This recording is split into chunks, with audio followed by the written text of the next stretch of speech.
امن دشمنوں کا ایک اور وار۔ خیبر پختونخوا میں دہشت گردی کا واقعہ۔ ہنگو کے علاقے دوابہ میں پولیس قافلے پر حملہ، ایس ایچ او سمیت 3 اہلکار زخمی۔ دہشت گردوں نے قافلے کو سڑک کنارے نصب IED سے نشانہ بنایا۔ دھماکے کے بعد firing. SP investigation Samad DSP ٹل مجاہد بھی قافلے میں موجود۔ پولیس اور حملہ آوروں کے درمیان فائرنگ کا تبادلہ۔ پشاور میں CTD عمارت میں بارودی مواد پھٹنے سے دھماکہ، اہلکار شہید، 2 زخمی۔ شہید اہلکار بلال کی نماز جنازہ سرکاری اعزاز کے ساتھ پولیس لائنز میں ادا۔ گورنر فیصل کریم کنڈی، اعلیٰ پولیس حکام کی شرکت۔ ابتدائی تحقیقات کے مطابق عمارت میں شارٹ سرکٹ سے آگ لگی، جس کے باعث مال خانے میں رکھا بارودی مواد پھٹ گیا۔ دھماکوں سے عمارت کا عقبی حصہ منہدم، کئی گاڑیوں کو نقصان پہنچا۔ CCPO نے دہشت گردی کا امکان مسترد کر دیا۔ تباہ شدہ عمارت کا ملبہ ہٹانے کا کام جاری۔ IG KP نے تفصیلی رپورٹ طلب کر لی۔ اہلکار شہید، 2 زخمی ہو گئے۔ شہید اہلکار بلال کی نماز جنازہ سرکاری اعزاز کے ساتھ پولیس لائنز میں ادا۔ گورنر فیصل کریم کنڈی، اعلیٰ پولیس حکام کی شرکت۔ ابتدائی تحقیقات کے مطابق عمارت میں شارٹ سرکٹ سے آگ لگی، جس کے باعث مالخانے میں رکھا بارودی مواد پھٹا۔ دھماکوں سے عمارت کا عقبی حصہ منہدم، کئی گاڑیوں کو نقصان پہنچا۔ CPO نے دہشت گردی کا امکان مسترد کر دیا۔ تباہ شدہ عمارت کا ملبہ ہٹانے کا کام جاری۔ IG خیبر پختونخوا سے تفصیلی رپورٹ طلب کر لی۔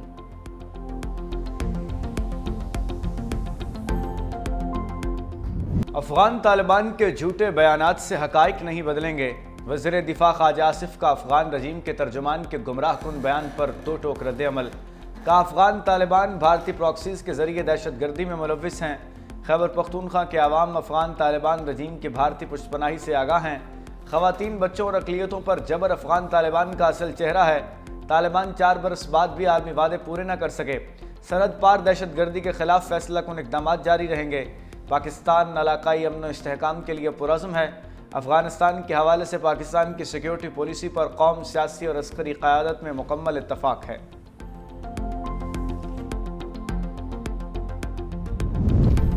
افغانستان سے ہر مسئلے پر بات ہو سکتی ہے، مگر دہشت گردی کسی صورت برداشت نہیں۔ سید نوید قمر کا 2 ٹوک پیغام۔ کہا پیپلز پارٹی کی پالیسی ہے کہ ملک اور سرحدوں کا بھرپور دفاع کیا جائے۔ پاکستان کے وجود کے لیے ہزاروں شہداء نے جانوں کے نذرانے پیش کیے۔ معصوموں کو شہید کرنے والوں کی ملک بدری ضروری تھی۔ پیپلز پارٹی 18ویں ترمیم سے متصادم کسی فیصلے کو قبول نہیں کرے گی۔ سندھ ایک تاریخی خطہ ہے، اسے تقسیم کرنے کی اجازت نہیں دیں گے۔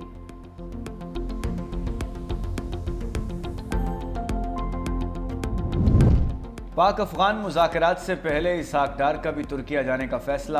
نائب وزیر اعظم اور وزیر خارجہ اسحاق ڈار پاک افغان مذاکرات کی اگلی نشست سے قبل استنبول میں موجود ہوں گے۔ پاک افغان مذاکرات کا اگلا دور 6 نومبر کو ہوگا۔ اسحاق ڈار ترک وزیر خارجہ کی دعوت پر ترکیہ کا دورہ کریں گے۔ اسحاق ڈار غزہ امن منصوبے پر 8 وزراء خارجہ کے اہم اجلاس میں پاکستان کی نمائندگی بھی کریں گے۔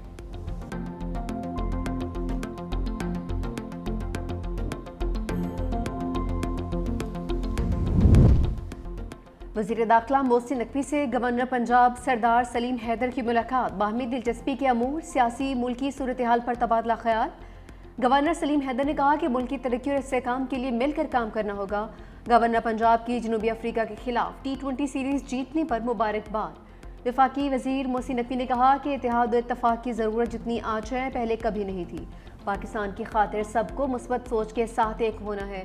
قومی اور عسکری قیادت نے اتحاد کے ذریعے ہی ہر محاذ پر کامیابیاں سمیٹی ہیں۔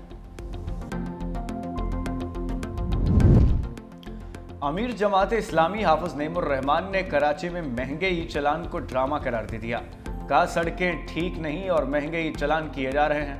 لاہور میں جو چلان 200 روپے کا ہے، وہی سندھ میں 5000 روپے کا ہے۔ 15 برسوں میں پیپلز پارٹی نے کراچی کے لیے کچھ نہیں کیا۔ 400 بسیں لا کر بے وقوف بنا رہے ہیں۔ قبضے کی سیاست کی جا رہی ہے۔ تعلیم خیرات نہیں، یہ ہمارے بچوں کا حق ہے۔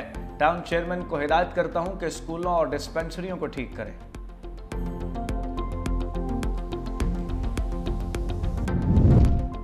ترجمان سندھ حکومت سعدیہ جاوید کا حافظ نعیم کو پلٹ کر جواب۔ کہا کہ جماعت اسلامی کی منافقت پر مبنی سیاست کا اصل چہرہ سب کے سامنے آ چکا۔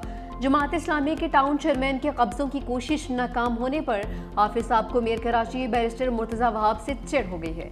حافظ صاحب لاہور جا کر بھول گئے کہ Sindh solid waste management board پر اپنا کام تھرڈ پارٹی کے ذریعے انجام دیتا ہے. انہیں دوسروں کا کام برا اور اپنا اچھا سمجھنے کی بیماری لاحق ہو چکی. پیپلز پارٹی کی قیادت میں کراچی ترقی کی راہ پر گامزن رہے گا.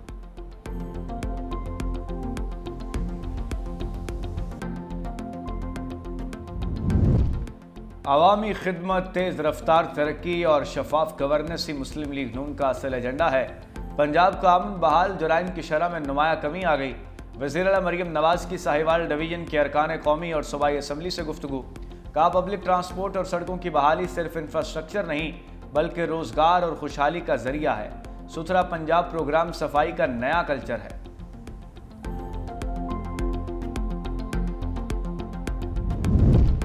کراچی سے گرفتار دہشت گردوں سے متعلق اہم انکشافات. دہشت گرد جلال اور فراز قتل کی وارداتوں میں ملوث نکلے. ذرائع کے مطابق دہشت گرد فراز سٹی وارڈن کی ملازمت کرتا تھا. جلال ڈنکی لگا کر پڑوسی ملک جاتا اور تربیت حاصل کر کے واپس آ جاتا. پڑوسی ملک سے ٹارگٹ ملنے کے بعد کراچی میں نامعلوم لوگ موٹر سائیکل اور اسلحہ فراہم کرتے. ہدایات ملنے پر گروپ کے ساتھ ریکی کر کے ٹارگٹ کلنگ کرتے تھے. بارودی مواد کیس میں قلدن تنظیم کے 2 ملزم بری. کراچی کی عدالت کا سی ٹی ڈی کو ملزموں کو فوری رہا کرنے کا حکم.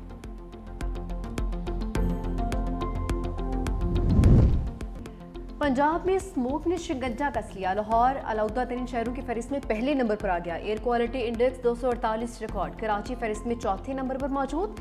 اسموک کے باعث پنجاب کے اسکولز اور کالجز کے اوقات کار تبدیل. کل صبح 8:45 پر کھولیں گے. نوٹیفیکیشن جاری. خلاف ورزی پر 1 لاکھ سے 10 لاکھ روپے تک جرمانہ ہوگا. حکمنامہ 31 جنوری 2026 تک نافذ رہے گا.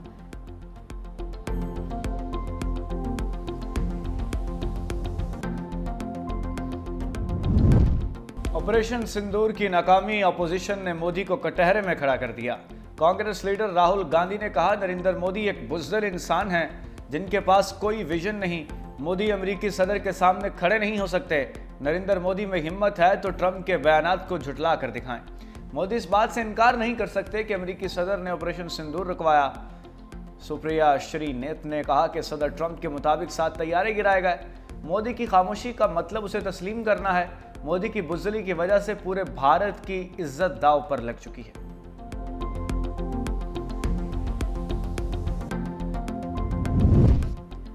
ہم اپنی ایٹمی تنصیبات مزید طاقت کے ساتھ دوبارہ تعمیر کریں گے. ایرانی صدر مسعود پزشکیان کا اعلان. جوہری توانائی ایجنسی کے دورے کے دوران کہا کہ مارتل فیکٹری کو تباہ کرنے سے کوئی ایران کا جوہری پروگرام نہیں روک سکتا. ایران کا جوہری پروگرام پرامن مقاصد کے لیے ہے، ہمارا ایٹمی ہتھیار بنانا نہیں.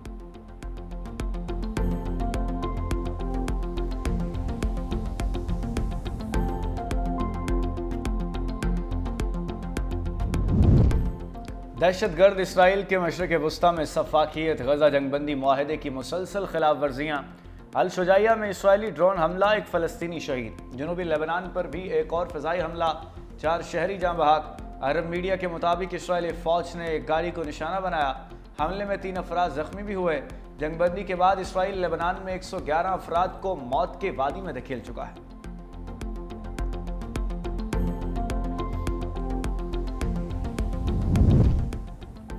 مسیحیوں کے قتل عام کا الزام. ٹرمپ کی نائجیریا میں فوجی کارروائی کی دھمکی. بیان میں کہا کہ نائجیرین حکومت مسیحیوں کا قتل عام روکنے میں ناکام رہی تو امریکہ امداد بند کر دے گا. امریکہ طاقت کے زور پر اس ملک میں دہشت گردی کو ختم کر سکتا ہے. نائجیریا کے صدر نے ٹرمپ کے تمام الزامات مسترد کر دیے.